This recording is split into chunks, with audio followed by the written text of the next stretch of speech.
भक्ति का दीपक। बहुत पुरानी बात है। एक छोटे से गांव में एक गरीब ब्राह्मण रहता था। उसका नाम था हरिदास। हरिदास के पास न तो कोई जमीन थी, न सोना चांदी, बस एक छोटा सा झोपड़ा और एक बेटी जिसका नाम था सीता। हरिदास दिन भर भजन गाता, भगवान कृष्ण का नाम लेता और शाम को मंदिर जाता, लेकिन गांव वाले उसकी भक्ति को मजाक उड़ाते। अरे हरिदास, भक्ति से भूख नहीं मिटती, जा कोई काम धंधा कर, वे कहते। हरिदास मुस्कुराता और कहता, भाई, भक्ति ही मेरा काम है, श्री कृष्ण सब संभाल लेंगे। लेकिन सच कहिए तो घर में अन्न का दाना नहीं था। सीता छोटी सी थी, मात्र 8 वर्ष की। वह पिता की भक्ति देखकर खुद भी हर शाम कृष्ण का गुणगान करती। एक दिन भूख से तड़पते हुई सीता बोली, पिताजी, आज भगवान ने क्या दिया है खाने को? हरिदास का दिल भर आया। वह उठा, मंदिर गया और भगवान के चरणों में गिर पड़ा। उद्धरण चिन्ह। कान्हा, तेरी लीला अपरंपार है, तेरे भक्त को भूखा सोना न पड़े। रात को लौटा तो झोपड़े के बाहर एक बूढ़ा साधु बैठा था। साधु ने कहा, बेटा, मैं भगवान का दूत हूँ, तेरी भक्ति देखकर आया हूँ। कल सुबह जंगल में जाकर एक पेड़ के नीचे खुदाई करना, वहां तेरी किस्मत मिलेगी। हरिदास ने साधु को भोजन दिया जो कि केवल पानी था और साधु चला गया। सुबह हरिदास जंगल पहुंचा। पेड़ के नीचे खुदाई की तो एक पुराना घड़ा मिला जिसमें सोने के सिक्के भरे थे। गांव वाले दंग रह गए।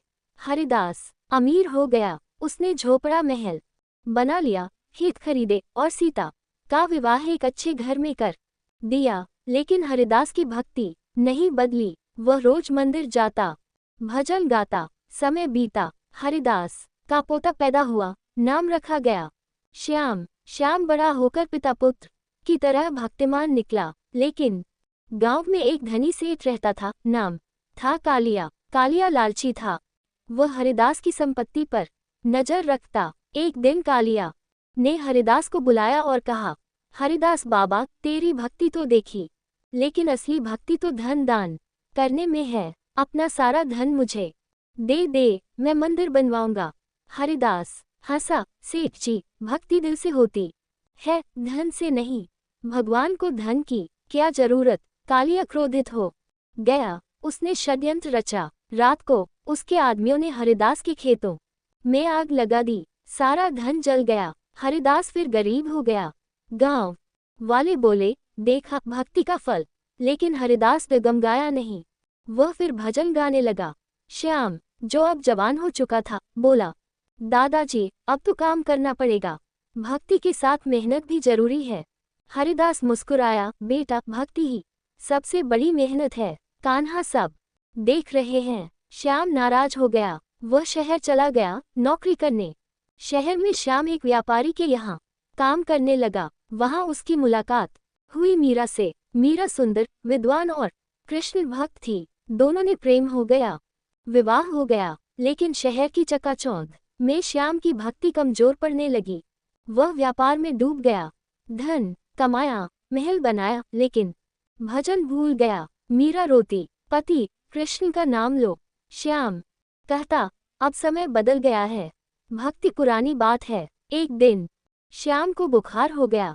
डॉक्टर आए, दवा दी, लेकिन बुखार नहीं उतरा। मीरा ने कहा, श्याम, अब केवल कृष्ण ही बचा सकते हैं। श्याम हंसा, भक्ति से बुखार थोड़ी ठीक होता है। रात को सपने में कृष्ण आए, नीले वस्त्रों में बांसुरी बजाते हुए बोले, श्याम, तेरी दादी की भक्ति तुझे बुला रही है, लौट जा। श्याम चौंक कर उठा। बुखार उतर गया। वह गांव लौटा। दादाजी, हरिदास को देखा तो आश्चर्य हुआ। हरिदास गरीबी में भी प्रसन्न था। उसके भजन से पूरा गांव गूंजता। श्याम के लौटने पर कालिया फिर आया।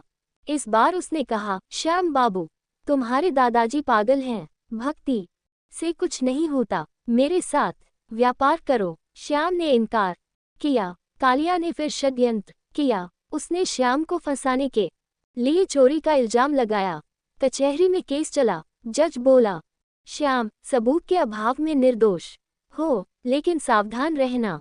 श्याम घर लौटा। मीरा गर्भवती थी। घर में फिर संकट आ गया। कोई भोजन नहीं। श्याम बोला, दादाजी अब तो हार मान लो। हरिदास ने कहा, बेटा भक्ति का परीक्षण होता है, कान्हा परीक्षा लेंगे। उसी रात एक चमत्कार हुआ। जंगल से एक गाय आई जो दूध दे रही थी। उसके बैल ने हल चलाया, खेत तैयार हो गए। गांव वाले दंग। कालिया का दिल कांप गया। कालिया बीमार पड़ गया। उसके पास सब कुछ था लेकिन शांति नहीं। वह हरिदास के पास आया। बाबा मुझे बचा लो, हरिदास ने कहा। कालिया धन छोड़, भक्ति अपना, कृष्ण का नाम जप। कालिया ने आज्ञा मानी। वह रोज भजन गाने लगा। उसका बुखार उतर गया। कालिया ने अपना सारा धन मंदिर में दान कर दिया। समय के साथ श्याम का बेटा पैदा हुआ, नाम गोविंद। गोविंद बचपन से भक्त बना। वह बांसुरी बजाता, कृष्ण लीला करता। पूरा गांव भक्ति में डूब गया। कालिया और हरिदास साथ भजन गाते। एक दिन महंत जी आए। उन्होंने कहा, ये गांव भक्ति का दीपक है। हरिदास मुस्कुराया, ये कान्हा की कृपा है। लेकिन कहानी यही खत्म नहीं होती। एक भयंकर सूखा पड़ा। नदी सूख गई, खेत बंजर हो गए।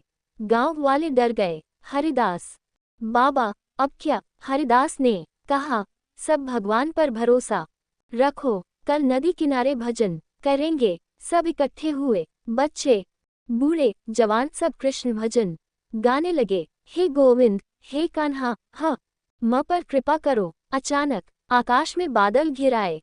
बारिश हुई। नदी उफान पर आ गई। गांव बच गया। कालिया रो पड़ा।